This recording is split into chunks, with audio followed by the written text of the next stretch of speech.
감사를 드리며 우리 주 예수 그리스도 이름으로 기도드리옵나이다. 아멘. 하나님의 말씀 보도록 하겠습니다. 출애굽기 20장입니다. 출애굽기 20장 1절에서 11절의 말씀 보도록 하겠습니다. 구약 성경 1012페이지에 있습니다.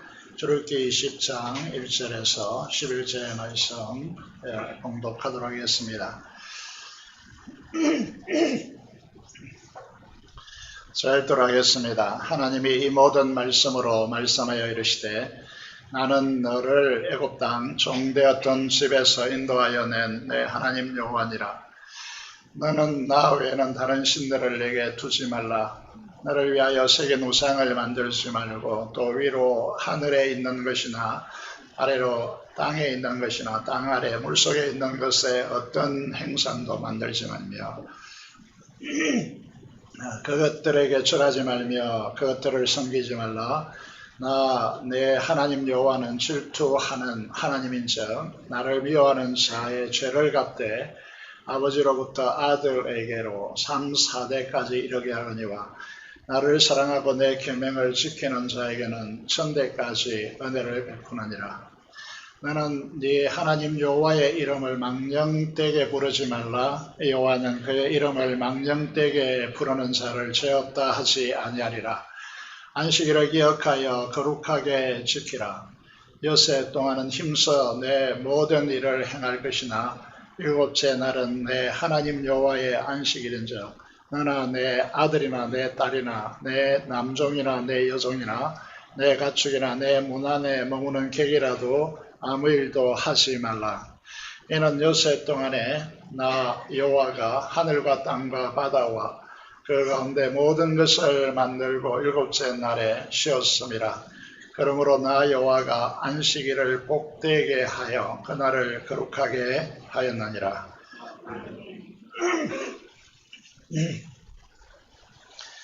오늘 우리가 읽은 본문을 통하여서 복음과 율법과의 관계라고 하는 제목으로 하나님의 말씀을 선포하고자 합니다. 오늘 이렇게 시작해 볼까요? 여러분 앞뒤로 오면서 칭찬해 보십시오. 어떤 부분이 정말 좋습니다. 한번 칭찬해 보고 시작하도록 하겠습니다. 손을 보시면서 칭찬 한마디 합시다.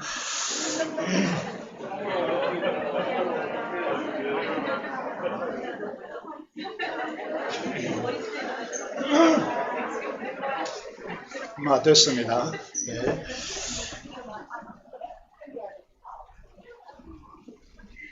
네, 우리 이 설교가 이제 영상을 통해서 중계되고 있습니다. 교회를 오지 못하는 뿐만 아니라 구독자도 많고 또 이 설교를 듣는 영상을 듣는 분들이 참 많습니다. 이런 장비로 어떻게 이렇게 중계할 수 있느냐, 많은 목회자들이 목사님들이 이렇게 신기해하고 있고요. 또 이 설교를 듣고 진리를 찾는 분들이 지난주에는 우리 교회를 찾아와서 등록하겠다고 하는 일도 일어나고 있습니다. 이제 우리 최 집사님에게 토요일 저녁에 온통 아마 시간을 보낼 겁니다. 너무 깊이 감사를 드립니다. 오늘 하나님의 계명에 대해서 이제 우리가 하나님의 계명의 총합을 율법이라고 그렇게 말하고요. 이 율법의 대표적인 것이 이제 오늘 우리가 읽은 무엇이죠? 십계명입니다. 오늘 이 시간 십계명을 읽었지만은 이 십계명을 강해하려고 하는 것이 아닙니다. 살펴보면 제1계명이 무엇입니까? 너는 나 외에는 다른 신들을 내게 두지 말라라고 말씀하십니다. 우리 그리스도인들이 느끼는 정서는 무슨 내가 다른 신을 섬기느냐 이렇게 말을 할 수 있겠지만은 사실 하나님께서는 성경을 통하여 이 문제를 심각하게 다루고 있습니다. 구약 전체 역사를 보아도 바알 아세라 숭배 때문에 이스라엘 백성들이 하나님의 축복에서 멀어졌고요. 오늘 이제 한국교회도 마찬가지고 우리들도 마찬가지인데 하나님 위에 무엇을 두거나 하나님 앞에 무엇을 두는 것은 다 우상이기 때문에 특별히 한국 교회사의 만몬이 이제 신으로 둔갑하고 있고 그는 곧 자기 만몬을 통해서 돈을 통해서 자기를 이제 신상화하는 이런 세상이 이제 오늘 곳곳에 퍼져나가고 있는 것이죠. 제2 계명은 그렇기 때문에 우상을 새기거나 만들고 숭배하지 말라라고 그렇게 말씀하고 있습니다. 제3 계명은 무엇입니까? 너는 내 하나님 여호와의 이름을 망령되이 부르지 말라라고 일거렇게 되지 말라라고 그렇게 말씀하고 있습니다. 어떤 상황이죠? 자기의 위신과 거짓을 정당하기 위해서 명세로 하나님의 이름을 거는 이런 행위를 하지 않아야 되고 그 이름의 거룩을 위해서 우리는 삶을 살아가야 된다. 이렇게 말씀하고 있죠. 제4 계명은 안식일 준수가 이거는 상징이었기 때문에 그 실제인 주일 성수로 우리가 전환되어져 있고요. 이 주일 성수가 중요한 이유는 보이지 않는 우리의 영혼과 마음의 절대적인 피로, 그것이 이제 하나님의 임재의 영광을 경험하는 일인데, 그래서 주일을 구별하여 예배자로 나옴을 통하여서 우리가 하나님 앞에 이 예배자로서 주일을 성수해야 된다. 이렇게 말씀하고 있는 것이죠. 왜 이렇게 우리에게 이 계명이 중요할까요? 여기 보시면 이제 일반적으로 유대인들이 생각할 때요, 아브라함과 이삭과 야곱의 하나님이라고 그렇게 부릅니다. 우리가 대표 기도하는 장로님에게도 우리의 부모 세대에게도 이 기도를 많이 들을 수 있습니다. 그런데 마태복음 22장 34절의 말씀을 보면요, 예수께서 사도개인 아니고 사두개인 잘못 적었습니다. 사두개인들로 대답할 수 없게 만들다는 말을 바리새인들이 들었다 이렇게 되었습니다.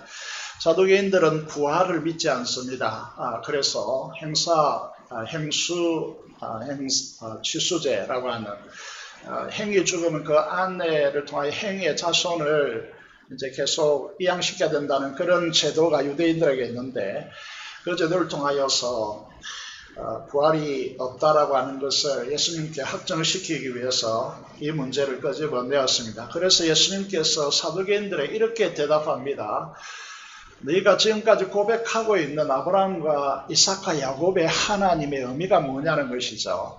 우리도 이제 그들의 옛날에 살아갔고 지금은 이 땅에 죽어 없는 아브라함과 이삭의 그 믿음과 그 신앙에 본 그 약속을 우리 것으로 삼아서 우리가 살아가자 이렇게 되는데, 보통 예수님께서 이 세계관에 완전히 충격적인 말씀을 하십니다. 그게 뭐냐면 지금도 아브라함과 이삭과 야곱은 죽지 않았다는 것입니다. 살아있다는 것입니다. 그래서 하나님은 죽은 자의 하나님이 아니고 산자의 하나님이다 이렇게 말씀하십니다. 여러분, 이건 이제 사도개인이 가지고 있는, 어쩌면 오늘을 살아가고 있는 우리의 신앙관에도 완전히 충격에 빠뜨리는 것이죠. 그래서 우리가 지금도 우리의 선조들이 천국에 갔습니다만은 거기에 대해서 살아있다라고, 그리고 확신 가운데 우리가 살아가야 되겠죠.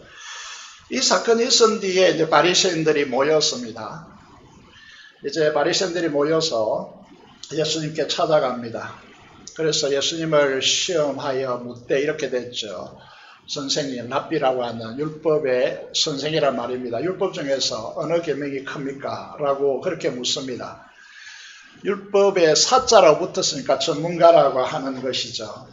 그런데 이 문제 분위기로 봐서는요, 어느 계명이 큽니까? 라고 하는 이 단순한 질문이요, 예수님을 이 당시의 분위기를 보시면 바리새인들이 예수님을 죽여야 된다고 생각했기 때문에 그 죽이려고 올무를 걷는 그 근거를 찾기 위해서 이 질문을 던지는 것입니다. 그런데 이제 우리에게 너무 단순한 거죠. 어느 계명이 큽니까? 라고 하는 것입니다.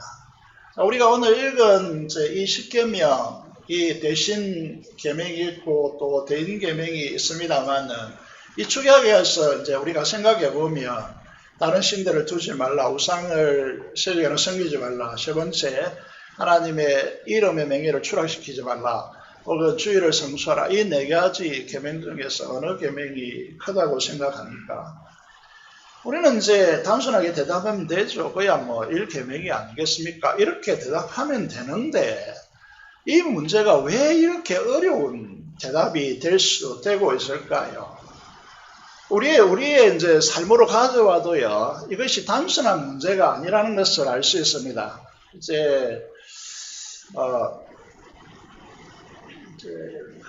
예수님께서 이렇게 말씀하시죠. 여러분, 계명을 지키는 문제의 중요성을 이렇게 예수님께서 말씀하십니다. 계명을 지키는 것이 왜 중요하냐 하면 하나님을 사랑하는 자는 반드시 하나님의 계명을 지킨다. 예수님을 사랑한다고 하면서 계명을 지키지 않는 것은 이런 엉터리다는 거죠. 그래서 나의 계명을 지키는 자라야 나를 사랑하는 자니, 나를 사랑하는 자는 내 아버지께 사랑을 받을 것이고, 나도 주님도 그 계명을 지키는 자를 사랑하여 그에게 주님을 나타내겠다. 주님의 임재를 경험하고 주님을 만나고 주님의 역사를 경험하는 이런 역사가 일어난다는 거죠. 그런데 오늘 이제 우리들에게, 우리 세대, 어쩌면 다음 세대가 요수아 이후의 세대, 출애굽 이후의 세대가요, 사사시대에 들어가면서 하는 이야기가 뭡니까? 이 세대가 하나님을 모르는 고로라고 하는 이제 이 문장이 나옵니다. 하나님을 모른다는 말은 무슨 말이죠? 하나님을 경험하지 못한, 다시 말해서 주님이 나에게 나타나는 이 삶을 경험하지 못하는 이유가 어디에 있다는 것이죠? 계명을 지키지 않는 데 있다라는 것입니다. 여러분, 예수님 당시에 생각해 보시면요, 그들이 지켜야 할 계명이 몇 가지냐 하면 613가지입니다. 그 중에서 하지 말라는 것은 365가지고요. 이걸 이제 가르쳐서 기록된 법이다 해서 성문법이라고 이야기하죠. 그것뿐만 있는 것이 아니고 예수님께서 자주 언급하고 있는 장로들의 유전, 간섭법이라는 것이 있습니다. 이 부분도 이제 있는데 이걸 각 사람이 각 상황 속에서 적용하는 이 부분이 이제 힘들죠. 그래서 이 부분에 대한 탈무드라고 하는 해석이 등장하고 있습니다. 당시의 문화를 보면요, 이 거대한 율법 체계 안에 들어와 있기 때문에 마치 이 울창한 숲속에서 어디로 가야 될지 길을 잃는 것과 마찬가지로요, 복잡했습니다. 그래서 당시 문화를 보면요, 율법 사자를 붙였으니까 전문가들이죠. 이들이 모여가지고 식사를 하고 난 뒤에 간식을 잔뜩 사놨고요. 의자에 너무 시간이 많이 걸리는 일이다 보니까 의자에 비스듬히 앉아가지고 이 율법의 의미, 해석의 문제, 적용의 문제니까 치열하게 토론하고요. 그 공식적인 해석을 내놓는 이런 제 상황입니다. 그래서 정말 복잡한 것이죠, 이게. 그래서 어디로 가야 할지, 이 의미가 무엇일지, 어떤 결론을 내려야 될지 참으로 많은 문제가 일어나는 것이죠. 그래서 이 율법사가 예수님께 묻고 있습니다. 어느 것이 큰가? 이것은 그 당시 유대 사회가 율법의 거대한 숲에 길을 찾지 못하고 헤매고 있다는 뜻이고요. 타락 현상이고요. 이 질문을 한다는 것 자체가 영적 무기력에 빠져 있다는 뜻입니다. 행식은 남아있는데 실제로 행하지 않는 의식과 위선에 빠져서 입만 살아있지 행함이 있는 순종이 동반되지 않는 그런 상황에 이 유대 사회가 빠져 있다는 것이죠. 우리에게로 옮겨오면 우리에게도 이 문제가 단순한 문제냐? 절대 그렇지 않습니다. 지난 총회에 제가 헌법과 또 교회 규칙을 다루는 정치규칙부라는 부서가 있는데 그게 책임자였기 때문에 거기 앉아있으니까 각 교회 상황 속에서 수많은 질문이 이제 저에게 오더라고요. 그래서 목사님들 함께 모여서 이 문제를 논의하고 총회에서 이 문제를 하나하나 설명하고 이제 해석의 공식적인 해석을 내리기 위해서 설명하고 거수를 통해서 통과시키고 이런 일들이 있었습니다. 저는 이런 부분 좋아하지 않고 제 옷에 맞지 않지만은 각 교회 상황에 당면한 많은 문제들이 노출되다 보니까 이런 이제 힘든 작업들이 있는 것이죠. 여러분, 근본적으로 이제 들여다보면 조국 교회가 어떤 문제에 안겨 있느냐 하면 이제 율법과 복음과의 관계요. 이 관계를 제대로 정립해야 된다라고 하는 문제가 발생하고 있습니다. 사람들은 이 계명의 총체가 율법이라고 했죠. 그래서 우리 10계명 읽었으니까 이 계명과 복음은 반대되는 것이다 라고 생각하는 분들이 있습니다. 그래서 계명을 지켜야 된다라고 말하면요, 율법주의라고 폐마해 버립니다. 당신은 율법주의야 이렇게 이제 가버린다는 것이죠. 그래서 이 문제에 대해서 첫 번째로 우리가 다뤄야 됩니다. 우리가 이제 생각하는 구원이란 무엇인가를 생각해 보시면요, 이 부분에 전문가라고 할 수 있는 김서영 교수가 구원이란 무엇인가는 책을 내놓았는데, 이거는 우리 교회 성도라면 필독석으로 한번 읽어봐야 될 책이라고 제가 이제 추천하고 있고요. 그래서 여기서 말하는 구원을 이렇게 설명하고 있습니다. 죄와 악의 그 영향력과 지배에서 벗어나는 것, 자유케 되는 것, 이것이 구원이다, 이렇게 설명합니다. 죄책감과 죄의 행벌과 죄의 지배에서 구원받는 길은 오직 예수 그리스도의 십자가 부활을 믿는 것 밖에 다른 길이 없습니다. 그것이 복음이라는 것이죠. 인간의 힘과 능력으로 불가능하기 때문에 하나님께서 인간이 되어 오셔서 그분의 생명을 값으로 내어주고 십자가 위에서 하나님의 죄에 대한 진노의 심판을 그분이 받아냄으로써 우리에게 구원을 주신 사건이 복음이라는 것이죠. 이 엄청난 사건입니다. 그래서 구원은 오직 예수 그리스도께서 십자가에서 생명의 대가를 지불하시고 죄에 대한 지옥의 형벌을 받으심으로 하나님의 공의가 만족되어지는 이 방식밖에 구원의 길이 없기 때문에 하나님께서 피조물인 인간이 되어 이 땅에 오신 것입니다. 우리에게 죄가 사망의 능력 안에서 왕노릇하는 것을 주님이 부활하심으로 끊어내신 이 역사를 내 것으로 받아들이는 것 외에 다른 길이 전혀 없습니다. 이것이 이제 이 칭의라고 그렇게 부릅니다. 칭의. 어렵다, 칭해졌다라고. 그래서 사람들은 일반적으로 이걸 구원이라고 말합니다. 율법이 필요 없다고 말하는 이들은 복음으로 구원받았다고 할 때 무엇만 생각하는 것이죠? 칭의만 생각하는 것입니다. 거룩한 삶을 말하는 성화는 구원의 영역으로 보지 않는 것입니다. 우리가 확립하고 있는 구원은 무엇이냐 하면 칭의 더하기 성화 더하기 영화. 더하기란 말은 칭의와 성화와 영화의 요소로 구성되어 있다 이 말입니다. 그래서 사도 바울은 빌립보서 2장에서 두렵고 떨림으로 너희 구원을 이루어 가라고 그렇게 말씀하는 것입니다. 구원이 칭의로 끝난 것이 아니고 두렵고 떨리는 마음으로 구원을 이루어 가라고 우리에게 요구하고 있는 것입니다. 이걸 이제 그림화해 보면요, 칭의는 하나님의 자녀로 태어나는 것입니다. 태어나면 그것으로 끝납니까? 끝나지 않죠. 무엇을 위해서 어떻게 사는 것이 가치 있고 행복한 삶인가를 배우고 그 배운 대로 살아가야 됩니다. 이것을 말해서 우리는 성화라고 합니다. 여기에 반드시 계명이 필요한 것이죠. 그래서 율법과 복음과의 관계를 바로 정립해야 신앙생활이 됩니다. 복음을 통해서 하나님의 자녀로 거듭난 그리스도인들이 삶의 규범으로서 하나님이 주신 계명을 지켜야 된다는 사실이 성도들에게 분명하게 인지되어야 된다는 것이죠.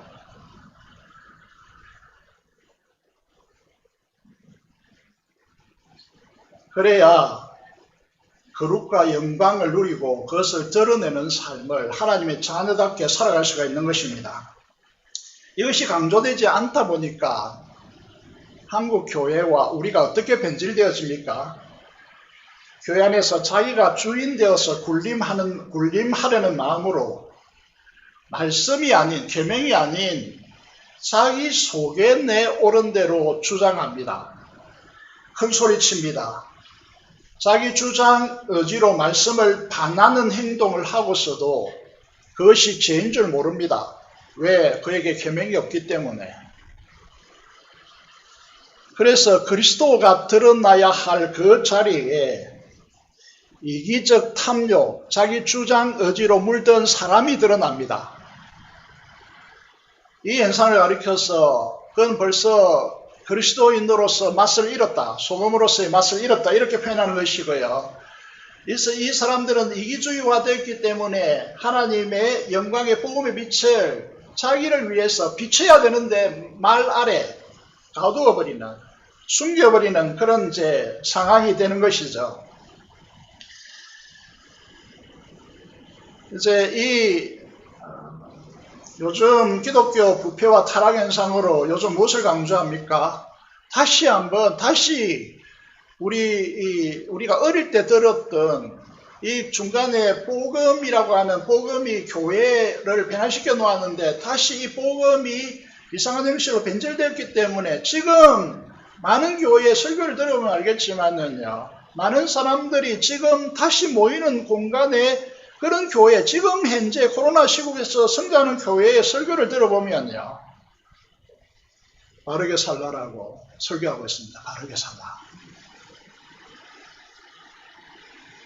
말씀대로 믿고 그대로 살아내야 천국까지 삶으로 믿음을 증명하지 못하는 성도들의 모습으로는 천국에 못 간다라고 설교하고 있습니다. 이상하게 다시 이렇게 회전하고 있습니다.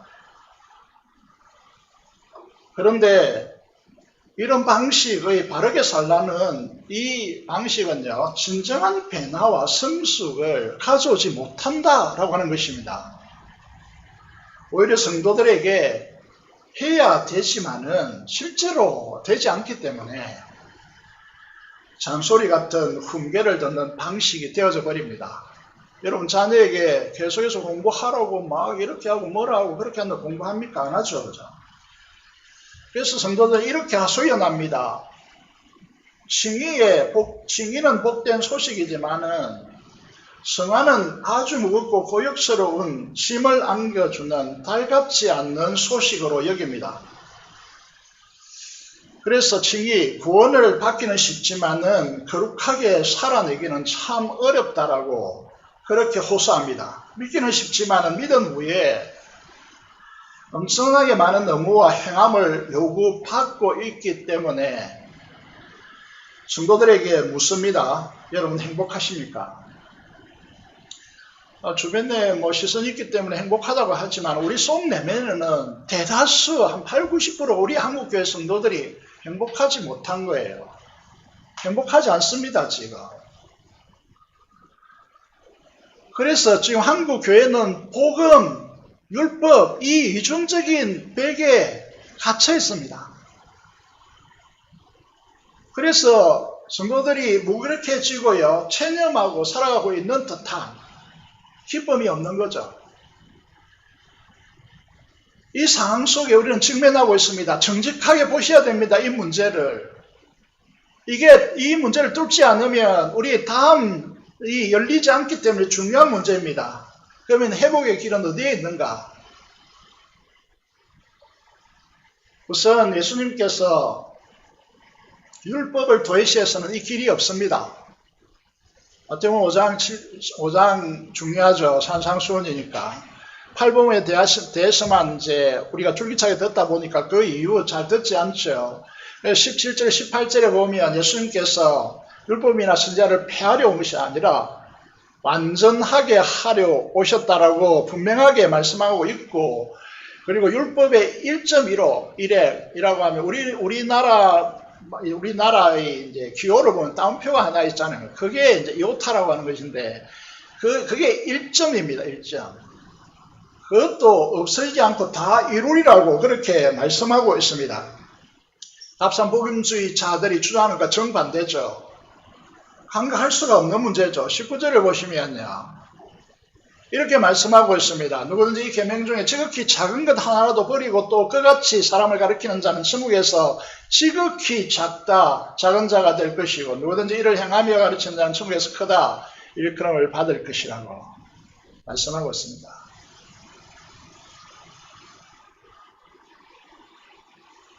그래서 주님께서 어떤 결론을 내리고 있죠. 20절에 보면요, 너희의 의가 계명을 지킴으로 드러나는 우리의 의로움이 서기관과 바리새인의 의보다 더 낫지 아니하면 결코 천국에 들어가지 못한다라고 말씀하고 있습니다. 여러분, 바리새인보다 더 나은 서기관보다 더 나은 라고 하는 것이 무엇이겠습니까? 이게 중요한 이유는 여기 강조점이 있습니다. 결코 천국에 들어가지 못한다고. 마태복음 7장 산상수훈의 결론에서 이렇게 말하고 있죠.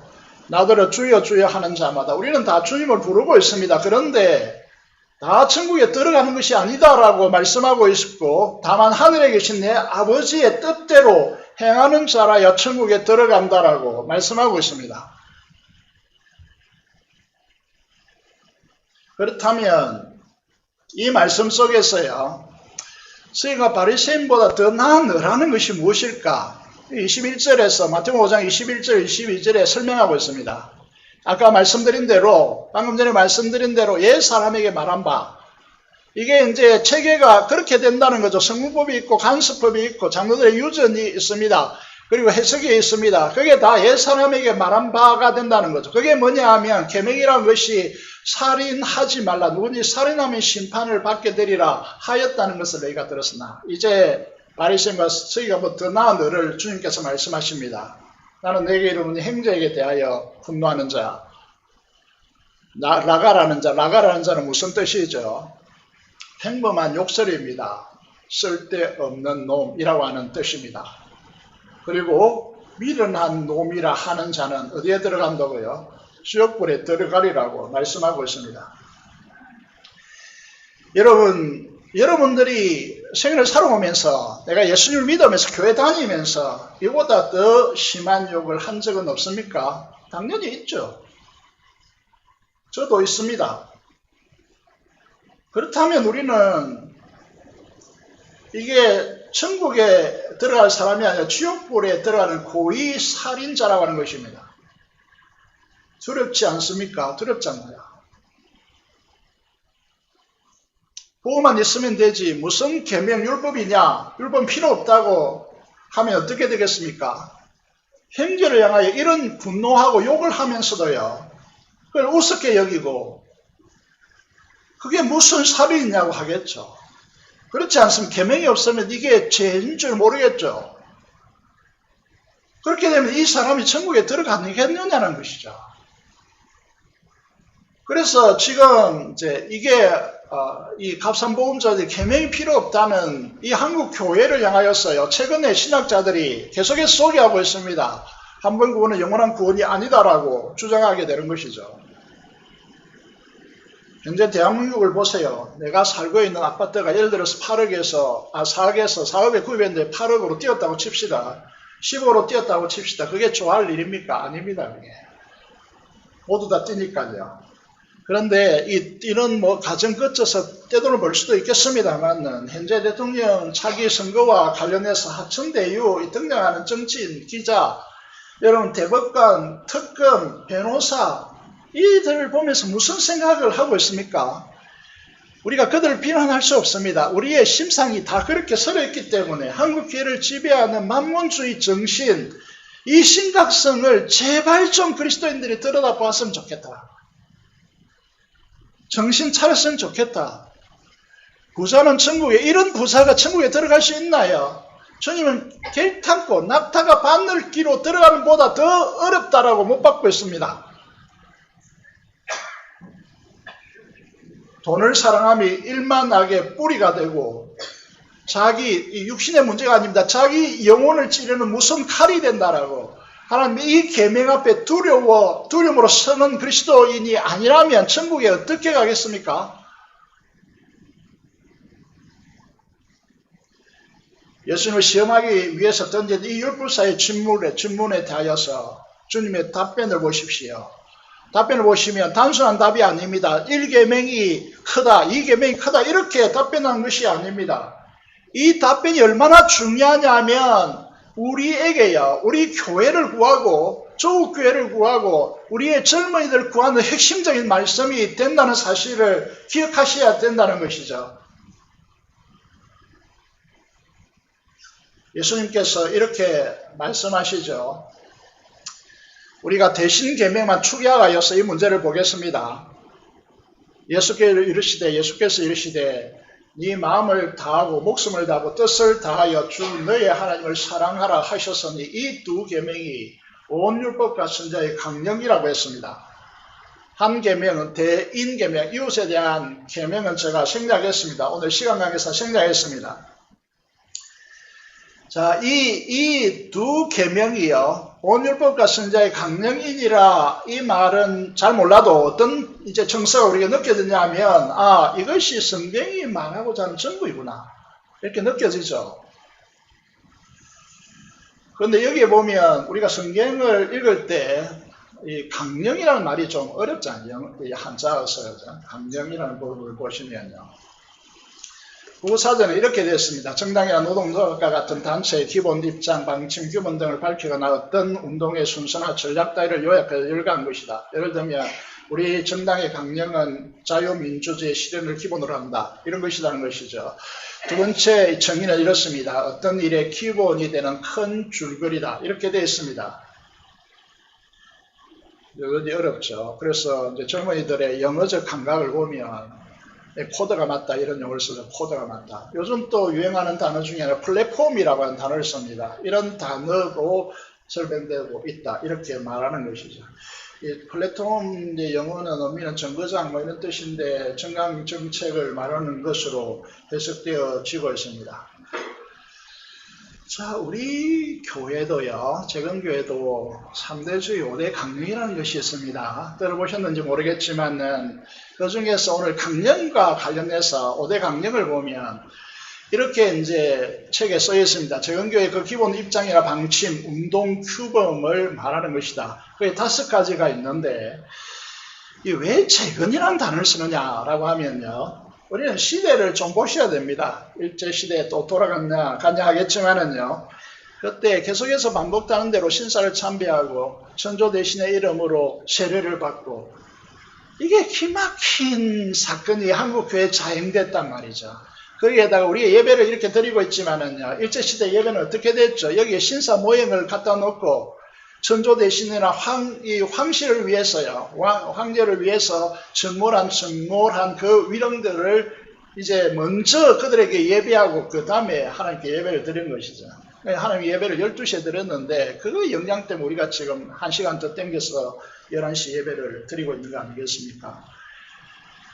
여기에 여러분 이 오늘날 얼마나 자기 자신을 위해서 불의와 윗선에 타협합니까? 그래서 이걸 이제 이게 절교하라고 요구하고 있는 것이죠.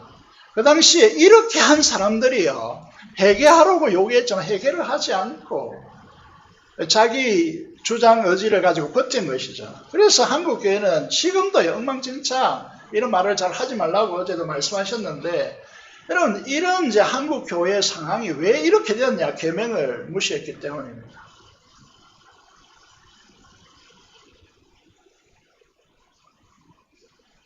여러분 주님께서 말씀하시죠.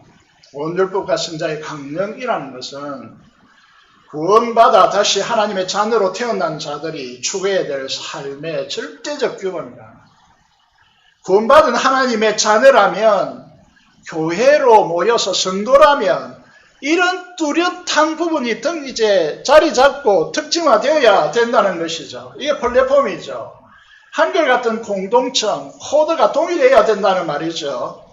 하나님의 은혜로 구원받았다는 사실을 아는 사람들은, 여러분 우리를 지극히 사랑하는 마음을, 사랑하는 하나님을 향하여서요, 자기 아들까지 죽이신, 그리고 자기의 가장 소중한 거룩과 영광을 우리에게 내어주신 그분을 향하여서 전 인기를 다해 마음과 목숨과 뜻과 힘을 다하여서 하나님을 사랑하는 방식을 가져와야 된다는 거죠. 이것이 삶을 사는 이유이고 이것이 우리의 기쁨이 되어야 된다는 것이죠. 우리 전인격을 다해서 살아가는 모습들이 주의를 지키고 하나님의 임재의 영광에 예배에 참석하고 하나님의 그 은혜에 감사하고 하나님의 의뢰함으로 기도하고 그리고 하나님의 그 은혜의 영광을 찬송하는 것을 통해서 하나님을 영화롭게 하고자 하는 이 삶이 특징적으로 드러나야 된다는 거죠. 이게 강령이란 뜻입니다.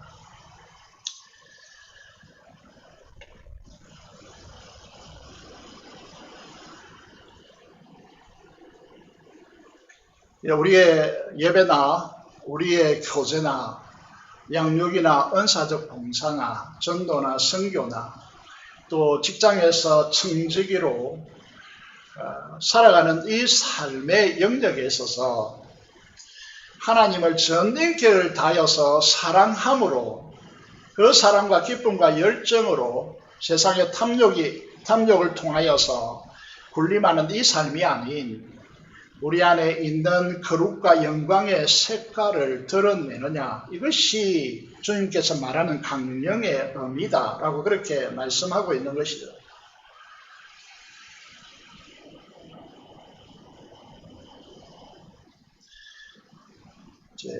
이게 오늘날 이제 우리에게 당면한 이제 문제를 이제 들여다보면요, 여러분 이게 이 초대교회를 보시면 그리스도인들이 로마의 지배 아래서 두 가지 문제가 이제 일어난 것이죠.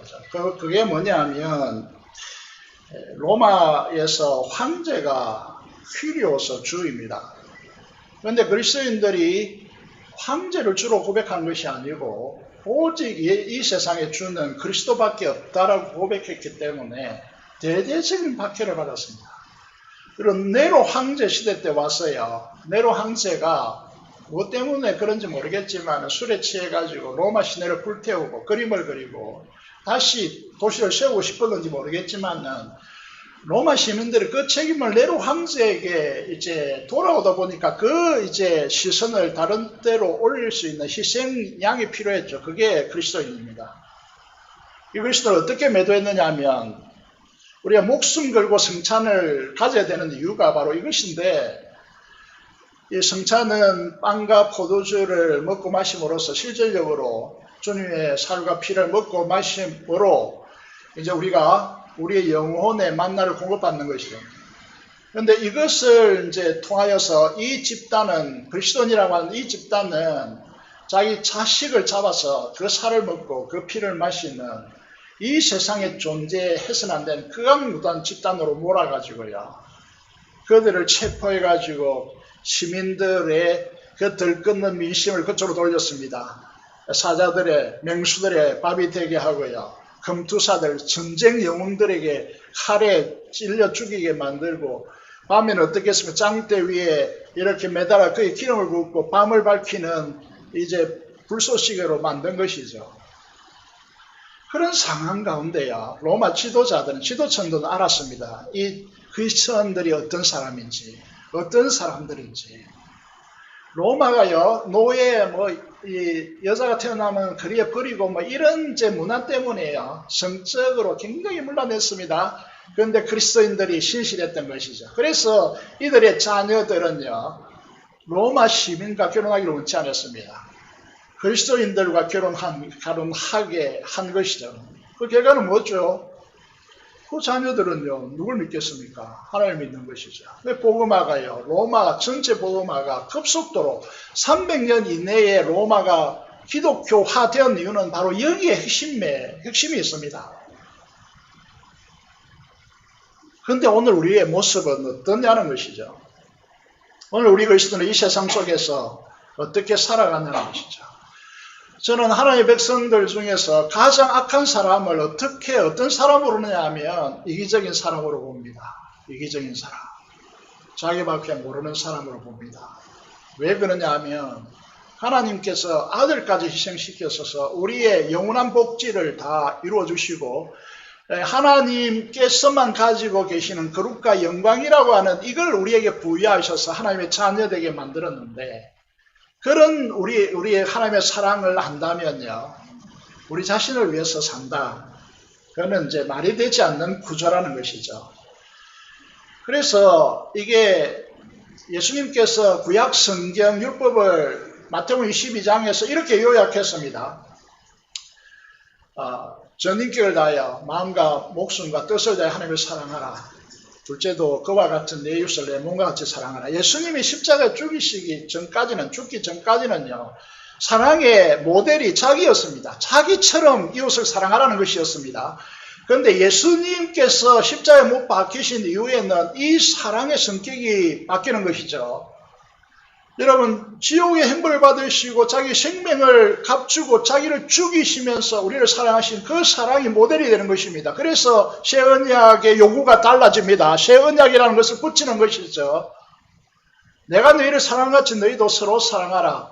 형제를 이렇게 사랑하지 않는 자는 하나님을 모르고 하나님을 알 수가 없다라고까지 강력하게 그리스도인들에게 요구하는 것이죠. 그래서 이 신약 백성인 우리들에게 이기적이 되어 있다. 이거는요, 하나님을 아예 모르는 사람들이 벌이는 행태라는 것이죠. 자, 이 삶을 그러면 우리의 생대적 본성과 우리가 경험한 것들을 통하여 배우고 경험한 것들도 형성된 우리의 실력을 가지고 지킬 수 있느냐? 절대 못 지킵니다. 지킬 수 있다라고 착각하는 것이 율법주의입니다. 이건 우리를 파괴하는 힘이에요. 우리는 할 수 없는 것입니다. 이거는. 착각하지 마십시오. 우리 교단이 우리 교회 설교 강단에서 계명 지켜야 한다라고 하는 것을 내 힘으로 할 수 있다라고 착각하는 것이 그게 율법주의예요. 안 됩니다. 그거는. 우리를 파괴해버린다는 거죠. 그래서 우리는 이 책을 읽으면서 이런 말을 썼습니다.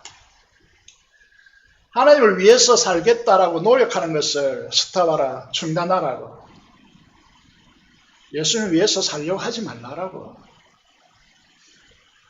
여러분의 지식과 경험적 능력과 결단으로 하나님을 위해서 살려고 하는 노력을 제발 멈추라고. 그건 율법주의라고. 거기에는 하나님이 없습니다. 문제는.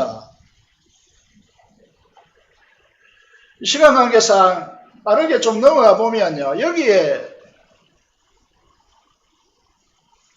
없는데요. 예. 좀 잘 알고 있는 이제 마태복음 22장에 보시면요. 제가 이 기록한 걸 깜빡 잊었는데 마태복음 22장에 보시면 이런 내용이 있습니다. 주님의 이름으로 선지자 노릇하고, 이 말이 무슨 말이냐 하면 선지자 노릇할 수 있습니다. 가짜라는 거죠. 노릇이라는 건 선지자가 아니고 가짜입니다. 얼마든지 학습을 통해서 말씀을 전할 수 있습니다. 뺏겨가지고 노릇할 수 있습니다. 유창한 설득력을 가지고요. 할 수 있습니다. 이거. 어디까지 갈 수 있느냐? 귀신도 쫓아낼 수 있고 질병을 치료하는 데 많은 능력도 행할 수 있습니다. 그런데 이런 행태는요. 마지막 주님 앞에 섰을 때 주님이 난 너희들을 모른다. 이렇게 말합니다. 난 너희들을 모른다. 여러분 속으면 안 됩니다. 여러분 현대에 많은 이제 이 상황 속에서 속으면 안 된다는 것이죠. 모른다. 왜냐하면 그게 주님께서 내 안에 계신 주님께서 행하신 일이 아니기 때문에 모르는 것입니다. 주님 그 안에 존재할 수 없는 사람들이기 때문에 자기라고 하는 우상에 갇혀있기 때문에 그들을 모릅니다. 여러분 기적이 일어나고 능력이 일어나고 여러분 하나님의 말씀에 대해서 사람들이 눈물을 흘릴지 모르겠지만 그 안에 주님이 없기 때문에 주님과 전혀 상관없는 사람들입니다. 마지막 딱 주님 앞에 설 때 난 너 모른다 하면 어떻게 될까요?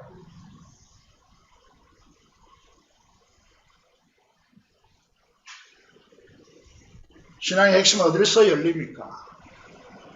하나님은 우리들에게 성령 하나님의 보혜사를 우리 안에 보내셨다라고 하는 이 사실에서 열립니다.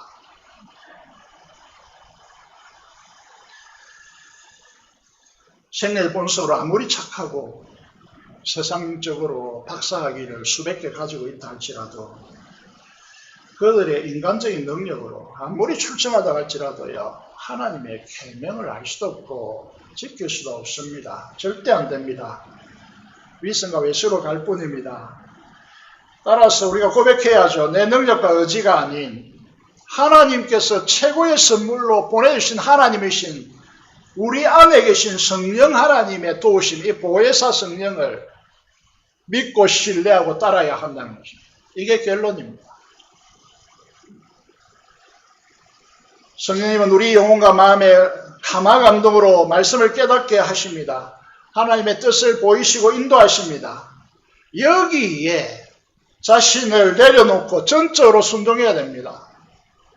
그러면 내 안에 계신 주님이 나를 통하여 나타나시고 그분의 약속하신 말씀대로 이루는 주님을 내 삶에서 경험하게 됩니다.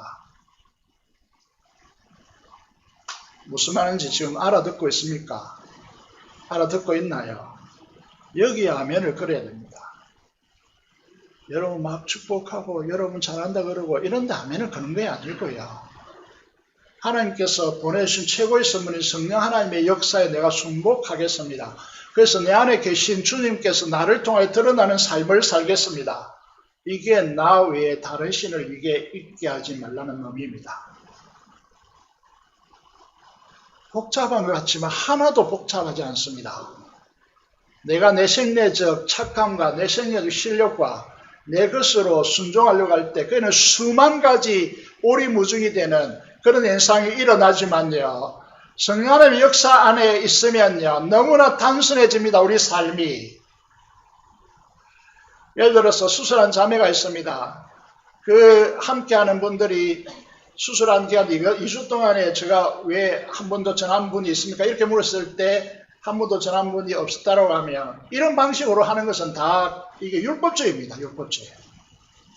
내 안에 성령께서 하나님께서 깨닫게 하시고 지체의 상을 보게 하시고 내가 자원해서 이 일을 하는 것은 성령의 역사입니다. 율법주의가 아니라는 거죠. 이 부분이 이해되어야만 성화의 삶에서 기쁨, 행복을 가질 수 있는 것입니다. 여러분의 삶의 습관과 알량한 지식과 고집을 가지고 뻗대지 마십시오. 여러분 자신을 무너뜨리십시오. 다 내려놓고 주님께 드리시기 바랍니다. 주님이 십자가로 여러분의 영혼에 심은 거룩한 성품과 하나님의 영광의 성령 충만함으로 생수의 강이 되어서 순종함으로 흘러나오는 이 삶을 그려야 됩니다. 우리는 찬양하죠. 이분의 색깔이 어떻다고, 성령 하나님의 색깔이 어떻다고 합니까? 성령 하나님의 색깔이 뭡니까? 따스한 성령이, 따스한 성령이며. 이 포악하지 않습니다. 분노하지 않습니다. 이게 성령 하나님의 역사가요. 따뜻하다, 따스한 성령님이라는 것이죠. 여러분들이 교회 일을 하거나 일을 하거나 논의하거나 논쟁하거나 어떤 일을 하든지 간에 여러분이 분노하고 이렇게 하는 것은 다 성령의 역사가 아닙니다. 여기에 우리의 행복이 있다는 거죠.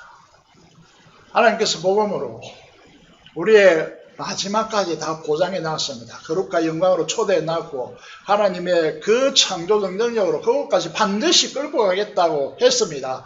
그런데 우리의 힘으로 우리의 노력으로 그것까지 가는 것이 아니고 우리에게 보내진 성령 하나님의 역사로 그것까지 가는 겁니다. 이게 플랫폼이 우리의 코드라는 거예요. 이게 우리의 코드예요. 그러면 하나님께서 반드시 복을 줍니다. 반드시. 최근에 큐티 하고 계시죠? 큐티 하셔야 됩니다. 큐티 하고 계시죠? 최근에 큐티한 말씀으로 마무리 짓기를 원합니다. 어떤 복을 주십니까? 여기 보시면 출애굽기 그리하면 이렇게 점을 잡아놨습니다. 그리하면 출애굽기 23장 24절 26절입니다. 함께 읽어보겠습니다. 큰 소리로 읽겠습니다. 시작. 너희는 그들의 신을 경배하지 말며 섬기지 말며 그들의 행위를 본받지 말고 그것들을 다 깨뜨리며 그들의 주상을 부수고 내 하나님 여호와를 섬기라. 그리하면 여호와가 너희 양식과 물에 복을 내리고 너희 중에서 병을 취하리니 내 나라에 나태하는 자가 없고 은신하지 못하는 자가 없을 것이라.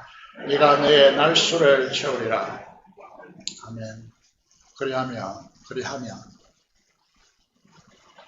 신앙은 말씀을 단순하게 믿는 겁니다. 어떻게 하면요? 하나님 여호와를 너의 하나님 여호와를 섬기라. 그리하면 양식과 물의 복을 내리고. 어른들 이야기 들어보면 이런 이야기 있죠. 그저 물이 나쁘면 간장도 안 좋고 음식 맛도 없고 암에 걸리고 이런 이야기 하잖아요. 물이 좋아야 된다 이런 말 하잖아요. 양식과 물의 복을 내리고. 할렐루야. 기도원처럼 여기 나온 생수가 만병을 치료한다 이러고 이 말씀을 가지고 팔아먹고 이런 생수호 같은 짓 하지 말고 제발 좀 하나님 말씀 그대로 믿고 그죠. 복을 내리고 너희 중에서 병을 제하고 낫게 하는 자가 없고 일어나지 못하는 자가 없을 것이고. 날수가 채운다는 말은 무슨 말이죠? 장수하게 될 것이라. 여러분과 여러분의 자손들 그리하면 이의 신앙을 가져서 성령으로 하나님의 계명을 지킴으로 이 축복을 천대까지, 천대가 몇 년인지 아시죠? 4,000년입니다. 천대까지 너에게 은혜를 베푸시겠다고.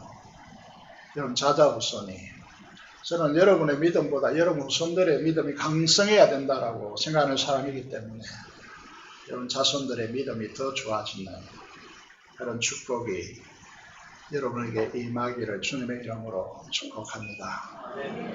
기도를 드리겠습니다. 오늘 말씀을 받고 하나님 성령 하나님의 역사를 따라서 온전히 순종하는 자리에 서겠다라고, 그래서 그리하면 내 복을 누리게 해달라고 기도하시고 민족봉합통일과 파트너 선교사를 위해 산음성으로 기도하겠습니다. 살아계신 아버지 하나님 은혜를 감사합니다. 우리를 지극히 사랑해 주셔서 자기 주장 의지를 다 내려놓고 인간적인 노력이 아닌 하나님의 성령 하나님의 역사에 순복함으로 우리의 성화의 삶이 진짜 행복하고 복되고 기쁜 삶이 되도록 하나님께서 역사하여 주시고 그리하면의 축복을 누려갈 수 있도록 하나님께서 우리를 축복하여 주시옵소서. 우리 지역사회와 아버지 민족의 복음을 위해서 기도합니다. 이 강산 재단되어지고 이 백성 재물되어지도록 금식하며 기도했던 우리 선조들의 꿈이 이루어지게 하시니, 그래서 오늘 육대주를 도모하는 우리 교단이 되게 해주시고 교회가 되게 하여 주시옵소서. 피없는 통일을 속히 허락하여 주시옵소서. 파송된 선교사를 통하여 보내는 선교사를 함께 동력하며 우리가 함께 복음의 사역을 감당할 수 있는 교회 되도록 역사하여 주옵소서. 우리 주 예수 그리스도 이름으로 기도드리옵나이다. 아멘.